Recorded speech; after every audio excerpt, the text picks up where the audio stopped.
कन्हैया मीना की पत्नी राजस्थान पुलिस में कांस्टेबल के पद पर तैनात है।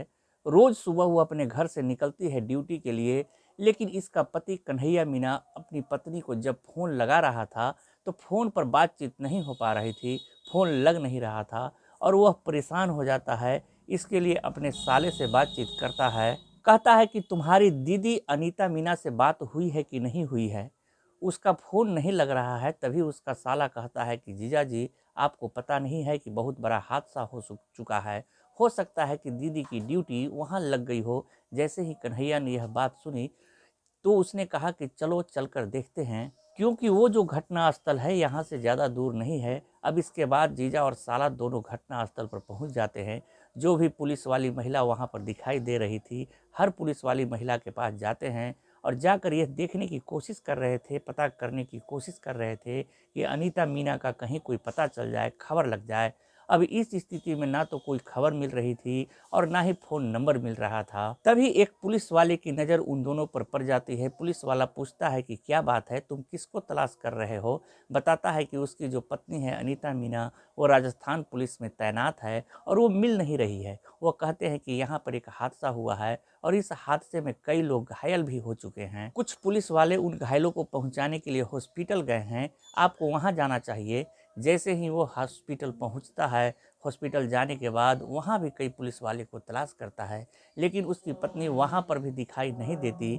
आखिरकार वह थक कर जो घायल होते हैं उनके पास जाता है। उसमें अपनी पत्नी को तलाश करने की कोशिश कर रहा था, वहाँ भी नहीं मिलती है। अब किसी ने बताया कि तुम्हें मोर्चरी की तरफ जाना चाहिए, वहाँ भी कुछ पुलिस वाले हैं, हो सकता है कि तुम्हारी पत्नी वहाँ पर हो। अब वह व्यक्ति मोर्चरी के पास जब पहुँचता है तो वहाँ पुलिस वाले को देख रहा था, लेकिन कोई पुलिस वालों में उसकी पत्नी नज़र नहीं आ रही थी। तभी एक स्ट्रेचर पर पड़ी हुई लाश पर उसकी नज़र पहुँचती है। उस लाश को पूरी तरह से एक सफ़ेद चादर ने अपने आगोश में लिया हुआ था, लेकिन जो पैर का हिस्सा है और पैर का हिस्सा उस चादर से बाहर निकला हुआ था। जैसे ही उसने उस पैर के हिस्से को देखा, वह ज़ोर ज़ोर से चीख चीख कर रोने लगता है और उसके रोने की आवाज़ सुनने के बाद जो भी आसपास के लोग थे, सबकी नज़र उस व्यक्ति पर पड़ जाती है, यानी कि कन्हैया मीना पर। कन्हैया मीना से पूछा जाता है कि यह कौन है? वह कहता है कि यह मेरी पत्नी है, यह मर चुकी है। दरअसल उसकी पत्नी रोज़ ड्यूटी के लिए निकलती है और वह भी हादसे का शिकार हो जाती है और उसने अपनी पत्नी को पैरों में पहने हुए बिछिया की वजह से पहचान लिया। उसके नाखूनों पर लगे हुए नेल पॉलिश थी, जिसकी वजह से उसने पहचान लिया। सुबह वह खाना बनाकर घर से निकली थी अपने बच्चों के लिए, बेटा और बेटी के लिए, लेकिन वो हादसे का अकेले शिकार नहीं हुई थी, बल्कि 14 लोग इस हादसे में मर चुके थे और 30 लोग ऐसे थे जो जिंदगी और मौत की जंग लड़ रहे थे। सोशल मीडिया के माध्यम से लोगों के पास ये बात पहुंचती है तो पता चलता है कि जिंदा लोगों की चिताएं जल रही थी, जिनका कोई कसूर नहीं था। इस हादसे में जो बेकसूर लोग थे वह मारे जाते हैं, लेकिन कसूरवार लोगों तक कभी आंच पहुंच पाएगी या नहीं पहुंच पाएगी, आज की इस कहानी के माध्यम से जानने की, समझने की कोशिश करते हैं। आदाब, नमस्कार, सत श्री अकाल। मैं मुकेश चंद विद्यार्थी। आज की जो सच्ची घटना मैं आपको सुनाने जा रहा हूँ, ये सच्ची घटना राजस्थान की राजधानी जयपुर से लगभग 11 किलोमीटर दूर एक जगह लगती है जिसका नाम है भाखरोटा। बात कर रहा हूँ 20 दिसंबर 2024 की सुबह 5:45 और 10 सेकेंड। यह जो टाइमिंग है वो सीसीटीवी कैमरे में कैद हो जाता है। दरअसल अजमेर की तरफ से भारतीय पेट्रोलियम एलपीजी का एक कंटेनर भरकर जा रहा था, जो जयपुर की तरफ उसे जाना था और अचानक ही उसे याद आया कि भाखरोटा जो एक जगह लगती है वहाँ पर यू टर्न लेने की कोशिश कर रहा था और जैसे ही यू टर्न लेने की कोशिश कर रहा था वही पास में डीपीएस है, डीपीएस के ठीक सामने हादसा होता है और उसने जैसे अपने ट्रक को मोड़ा, सुबह के वक्त था, 5:45 के आसपास का यह समय हो रहा था। अचानक ही दूसरी साइड यानी कि जयपुर की तरफ से जो अजमेर की तरफ जा रहा था, एक ट्रक, उस ट्रक की टक्कर उससे हो जाती है। साइड जैसे ही लगती है तो लगभग 5 नोजल जो होते हैं इस एलपीजी कंटेनर में, पांचों के पांचों नोजल उस टक्कर के लगने की वजह से टूट जाते हैं और जैसे वह टूटते हैं तो गैस जो उसके अंदर भरी हुई थी, लगभग बताया जाता है कि 18 टन उसके अंदर गैस भरी हुई थी और वो गैस एक साथ ही बाहर निकलती है। जैसे ही गैस बाहर निकलती है, अगर गैस का हम गुना भाग करने की कोशिश करें कि कितने घरेलू सिलेंडरों में गैस भर सकती है, एक घरेलू सिलेंडर में लगभग 14 किलो 200 ग्राम के आसपास गैस आती है। 18 टन ये गैस होती है, तो इस हिसाब से लगभग 1267 घरेलू सिलेंडरों में यह गैस भरी जा सकती थी, जो कंटेनर से एकदम बाहर जा चुकी थी। लगभग 200 मीटर के दायरे में एक गोला सा बन जाता है, यानी कि वातावरण में ये पूरी तरह से घुल जाती है, मिल जाती है। अब यहाँ से ऐसी कोई चिंगारी निकलती है, इस चिंगारी के निकलने के बाद जैसे चिंगारी निकलती है 200 मीटर के दायरे में, अब कुछ भी हो, चाहे पक्षी हो, पेड़ हो, पौधा हो, झाड़ी हो या फिर कोई भी चीज हो, सारा चीज जलकर राख हो जाती है। घटना स्थल से लगभग कुछ ही दूरी पर एक व्यक्ति होता है, जो रहने वाला तो बिहार का होता है, लेकिन यहाँ रहकर वो सब्जी बेचा करता था। शत्रुघ्न जिसका नाम है। शत्रुघ्न शाह सुबह सुबह रोज की तरह अपने घर से निकलता है अपना टेम्पू लेकर। उस टेम्पू में उसका मकसद होता है कि मोहन मंडी है, वहाँ जाएगा, वहाँ से सब्जी लेगा और सब्जी लेकर चला आएगा। जैसे यह हादसा होता है, उस हादसे के बाद पांचों नोजल टूटते हैं और यह गैस जो होती है वो एकदम वातावरण में घुलने लगती है। तब उसे कहीं ना कहीं इस बात का एहसास था शत्रुघ्न शाह को, या हो सकता है कि कोई बड़े हादसा हो जाए, इसलिए वो यहाँ से इस घटना स्थल से भाग जाना चाहिए। वो अपने टेम्पो को छोड़ता है शत्रुघ्न, और छोड़ने के बाद जितनी तेजी से वह भाग सकता था उतनी तेजी से उस घटना स्थल से भागता है। अभी वह मुश्किल से 500 मीटर की दूरी ही तय कर पाया था कि अभी भी एक जगह से दुर्गंध आ रही थी एलपीजी गैस की। लेकिन इसी बीच में पता चलता है कि एक आग के गोले के चपेट में आ जाता है। हालांकि वह बच जाता है, उसका हिस्सा कुछ जरूर जल जाता है।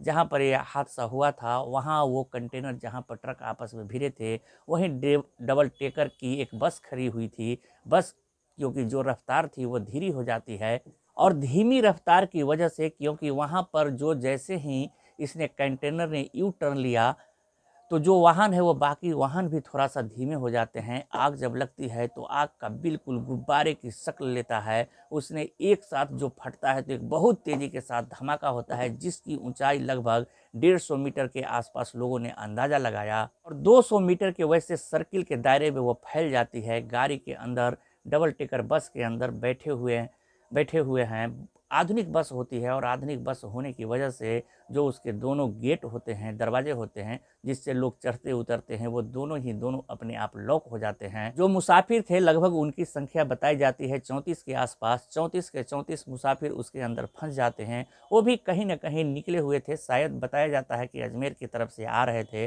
और उन्हें जयपुर की तरफ जाना था। आग लगती है और उस गाड़ी में भी आग लगनी शुरू हो जाती है। चीख पुकार मच जाती है। लोगों को समझ नहीं आ रहा था कि आखिरकार करे तो क्या करे। लोगों ने ताकत लगाई, और ताकत लगाने के बाद जैसे भी हो सकता था जो शीशे उस गाड़ी के थे उसको तोड़ा। तोड़ने के बाद वहां से कुछ लोग तो निकल जाते हैं, लेकिन कुछ लोग इस आग की चपेट में आ जाते हैं। अब इसी बीच में एक कर्मचारी होता है जो कि अपने एक एनबीसी एक कंपनी होती है उसमें काम करने के लिए जा रहा था, जिसका नाम राधे श्याम चौधरी होता है। राधे श्याम चौधरी भी उसी आग के गोले के चपेट में आ जाता है, और वहां से सिर्फ एक ही आवाज़ लगा रहा था कि मुझे बचा लो, कोई मुझे गाड़ी से हॉस्पिटल लेकर पहुंचाओ, मैं इसका किराया दे दूंगा। वो जब इस बात को बोल रहा था तो उसकी आवाज़ में एक रुदन थी, उसकी आवाज़ में एक अपील थी। उसकी आवाज़ से लग रहा था कि बस वो बच जाए, किसी तरकीब से बच जाए, ताकि जिस जिम्मेदारी को वो निभा रहा है इस एनबीसी कंपनी में काम करने के बाद अपने परिवार का भरण पोषण कर रहा है, क्योंकि उसके बाद उसका परिवार कैसे जिएगा कैसे नहीं जिएगा उसने कुछ ही सेकेंड में ये बात महसूस कर ली थी। और इसी बीच में किसी व्यक्ति ने उसका वीडियो बना लिया। दैनिक भास्कर ने फ्रंट पेज पर उसी व्यक्ति का, जिसने सिर्फ तन पर कुछ बचा था तो सिर्फ नेकर बचा था, यानी कि सिर्फ अंडरवियर बचा था, बाकी जो हिस्सा था या उसने खुद निकाल कर जलते हुए फेंक दिया था या फिर जल चुके थे। कुल मिलाकर उसको हॉस्पिटल लेके जाते हैं। वह सिर्फ अगले 2 घंटे की ही जिंदगी जी पाती है। उसके बाद उसकी भी मौत की खबर जब लोगों तक पहुंचती है तो लोगों को यकीन नहीं हो रहा था कि आखिरकार ऐसा कैसे हो सकता है। यहाँ जब हादसा होता है तो इस हादसे की गूंज उस पूरे इलाके में फैल जाती है। इस इलाके में फैलने के बाद 200 मीटर के एरिया में जितने भी चीजें थी वो पूरी तरह से जल चुकी थी, लेकिन 1 किलोमीटर तक इस हादसे की जो धमक थी वो सुनाई दे सकती थी। और 1 किलोमीटर के दायरे में जो भी एक वाहन दूसरे वाहन से तीसरा वाहन आपस में लगे हुए थे, लगभग 40 ऐसे वाहन थे जो पूरी तरह से जलकर राख हो चुके थे, खाक हो चुके थे। कई वाहन तो ऐसे थे जो पूरी तरह से पिघलने जैसी स्थिति में थे। कोई बाइक पर था तो उसकी बाइक पूरी तरह से जल चुकी थी, कोई ई रिक्शे पर था तो उसकी ई रिक्शा जल चुका था। जैसे शत्रुघ्न था, जब शत्रुघ्न अपने उस ऑटो के पास वापस लौट कर आता है तो उसका जो ऑटो था वो भी पूरी तरह से तहस नहस हो चुका था। एक मीडिया कर्मी ने उससे पूछताछ की तो उसने कहा कि अगर मैं यहीं पर रुका होता तो शायद वो गंभीर रूप से घायल हो जाता, क्योंकि जो उसके टेम्पो की हालत हुई थी वही हालत उसकी भी हो सकती थी, लेकिन वो इस हादसे में बच गया था। उसका थोड़े से चेहरा जल चुका था। इस हादसे में जो गंभीर रूप से घायल थे उन्हें तत्काल प्रभाव से हॉस्पिटल लेकर जा रहे थे। इसी बीच में जो कुछ लोग जल रहे थे तो अपने कपड़ों को फाड़ कर फेंक रहे थे। पक्षी जो आसमान में उड़ रहे थे वो भी जलकर नीचे गिर रहे थे। ऐसा मंजर जिन लोगों ने अपनी आंखों से देखा, उस मंजर को देखने के बाद लोग सहम रहे थे। और जहां जहां तक इस धमाके की गूंज सुनाई दे रही थी, अभी सूरज क्या हल्का हल्का दिन निकलना शुरू हुआ था और 1-2 घंटा जब बीतने के बाद पता चलता है कि 5 लोग मर गए। उसके बाद पता चलता है कि 2 की संख्या और बढ़ गई। धीरे धीरे करके जैसे जैसे वक्त आगे बढ़ रहा था वैसे वैसे मरने वालों की संख्या बढ़ती जाती है। बताया जाता है कि मरने वालों की संख्या लगभग 14 के आसपास हो चुकी थी और इसमें 30 लोग ऐसे थे जो घायल हो चुके थे और 30 में 20 लोग ऐसे थे जो 80% के आसपास जल चुके थे। और इन 80% में जले हुए थे 20 लोग, उनमें 7 लोग ऐसे थे तो जो जिंदगी और मौत की आईसीयू में जंग लड़ रहे थे। कब तक वो जिएंगे कब तक नहीं, क्योंकि बताया जाता है कि 60% जलने के बाद भी शायद इंसान पूरी जिंदगी ठीक से जी नहीं पाता। अब ऐसे ही यहाँ पर सुबह सुबह का वक्त था। एक व्यक्ति जो कि गढ़वार की डाढ़ी एक जगह लगती है वहाँ का रहने वाला था, जिसका नाम शेरा होता है। शेरा की आदत थी कि रोज रोज वो सुबह उठता है और उठने के बाद वो मॉर्निंग वॉक के लिए निकलता है। यहाँ पर जो उसने अपनी आंखों से दृश्य देखा, लोग जल रहे हैं, चीख रहे हैं, चिल्ला रहे हैं और उन्हें हॉस्पिटल ले जाने के लिए जो पुलिस मौके पर पहुंची थी वो पर्याप्त मात्रा में नहीं थी। जो गाड़ियां आसपास थी जल चुकी थी। ऐसी स्थिति में इन्हें लेकर कैसे जाए। तभी शेरा के दिमाग में एक आइडिया आता है। तुरंत ही वो अपने भतीजे को फ़ोन करता है। फ़ोन कर कर कहता है कि जितनी जल्दी हो सके 3 गाड़ियां घर पे खड़ी हुई है, तीनों की तीनों किसी भी माध्यम से मौके पर लेकर पहुंचो। उसने भी लगभग 12-14 लोगों को हॉस्पिटल पहुंचाया। शेरा जैसे कई ऐसे लोग थे यहाँ पर यमदूत बनकर आते हैं, कई लोगों को बचाने की कोशिश करते हैं, कई लोगों को लेकर हॉस्पिटल पहुंचाते हैं। लेकिन कई लोग ऐसे भी थे जिनका कोई कसूर नहीं था, जैसे कि एक रिटायर्ड आईपीएस ऑफिसर जिनका नाम करनी सिंह राठौर होता है। करनी सिंह राठौर अपने फार्म हाउस, जो कि इसी भागरोटा से फार्म हाउस के लिए निकलकर अपने जयपुर की तरफ जा रहे थे, लेकिन उन्हें बिल्कुल नहीं पता था कि उनकी जिंदगी का आखिरी दिन हो सकता है। दरअसल जैसे ही वह यहाँ से निकल रहे थे तो वो भी उस जगह पर आग लग रही थी। उसी आग के चपेट में उनकी गाड़ी भी आ जाती है और जब उनकी गाड़ी आ जाती है तो उनके साथ भी हादसा हो जाता है। अब परिवार के लोग उन्हें लगातार तलाश कर रहे थे और उनका फ़ोन नंबर था जो बंद आ रहा था। ऐसी स्थिति में वो करे तो क्या करे। ये पुलिस स्टेशन जाते हैं। वहाँ जाने के बाद कहते हैं कि उनके जो पिता है वो दिख नहीं रहे हैं, यानी कि करनी सिंह राठौर, उनका पता नहीं चल रहा है। तो ऐसी स्थिति में पुलिस ने उनकी लोकेशन निकलवाई। लोकेशन निकलवाने के बाद पता चलता है कि उनकी लोकेशन भागरोटा के पास ही तो है। अब भागरोटा के पास उनकी लोकेशन पाई जाती है, गाड़ी भी उनकी वहीं मिल जाती है और डीएनए रिपोर्ट से पता चलता है कि उनकी मौत हो चुकी है। जिस कंटेनर और जिस ट्रक की आपस में भिड़ंत हुई थी, उस ट्रक में जो ड्राइवर बैठा हुआ था उससे बचने का बिल्कुल भी अवसर नहीं मिल पाया। हालांकि कंटेनर वाला शायद यहाँ से उस स्थिति को भांप गया था इसलिए वो भाग गया, लेकिन ट्रक वाला जो ड्राइवर था उसके बारे में बताया जाता है कि जब ये हादसा होता है तो उस हादसे में जल जाता है। उसकी जो डेड बॉडी मिलती है वो इतनी मिलती है जैसे किसी व्यक्ति की चिता जलती है। उसके बाद कुछ राख का हिस्सा बचता है, यानी कि जैसी अस्थियों के लिए कलश होता है, कलश जितना वो बचा हुआ था उसको ही एक एम्बुलेंस में रखकर उस छोटे से कलश को एक पॉटी में भरकर वहाँ ले जाते हैं। इस बात की बड़ी चर्चा हो रही थी कि आखिरकार एक जो ड्राइवर जिसका कोई कसूर नहीं, कोई उसका दोष नहीं, और वो भी इस हादसे का शिकार हो जाता है। ये संख्या घट तो नहीं सकती लेकिन बढ़ जरूर सकती है जिस तरह से हादसा होता है। लेकिन जो इसमें अनीता मीना है, अनीता मीना के असल में 2 बच्चे होते हैं, एक बेटा और एक बेटी होती है। वो 2016 में राजस्थान पुलिस में उसकी पोस्टिंग हो जाती है और 2016 में उसकी पोस्टिंग होने के बाद वो जयपुर के पास एक दूदू लगता है, दूदू में वह रहती है अपने पति और 2 बच्चों के साथ। सुबह सुबह उठना, उसके बाद चैनपुर में जाकर अपनी ड्यूटी करना होता है। उसका काम था, कोई भी वाहन मिल जाता, वाहन में बैठती और वो अपनी ड्यूटी पर पहुंच जाती।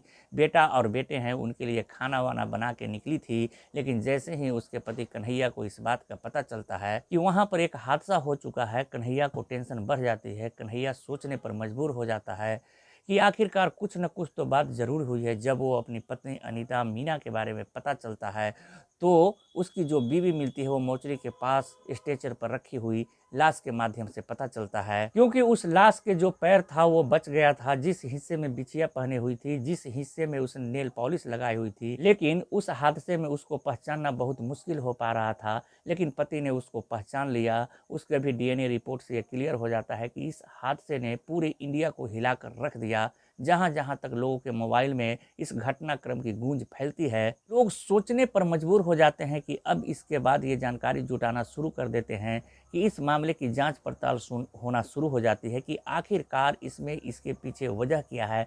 तो पता चलता है कि जो सड़क निर्माण कराने वाले हैं, कहीं न कहीं उनका दोष है। समय पर निर्माण करा होता तो इस तरह की घटना नहीं होती। लगभग 48 घंटे बीत जाते हैं और राजस्थान की जो सरकार होती है किसी के खिलाफ कार्रवाई नहीं कर पाती है, क्योंकि शायद उस नतीजे पर पहुंच नहीं पाए थे जो नतीजे पर पहुंचना होना चाहिए था। दोस्तों, इस पूरे घटनाक्रम को सुनाने का उद्देश्य किसी को परेशान करना नहीं है, किसी का दिल दुखाना नहीं है, बल्कि आपको जागरूक करना है, आपको सचेत करना है। इसके बाद मुख्यमंत्री भी मौके पर पहुंचते हैं, तमाम तरह की राहतें दी जाती है। प्रधानमंत्री की तरफ से भी ट्वीट किया जाता है कि जो मृतक हैं उनको 2 लाख रुपए और घायलों को 50,000 रुपए दिए जाएंगे। साथ ही जो मुख्यमंत्री राजस्थान के होते हैं वो भी घोषणा करते हैं कि मृतकों को 5 लाख और साथ ही जो घायल हो जाते हैं उनको 1 लाख रुपए दिया जाएगा मुआवजे के तौर पर।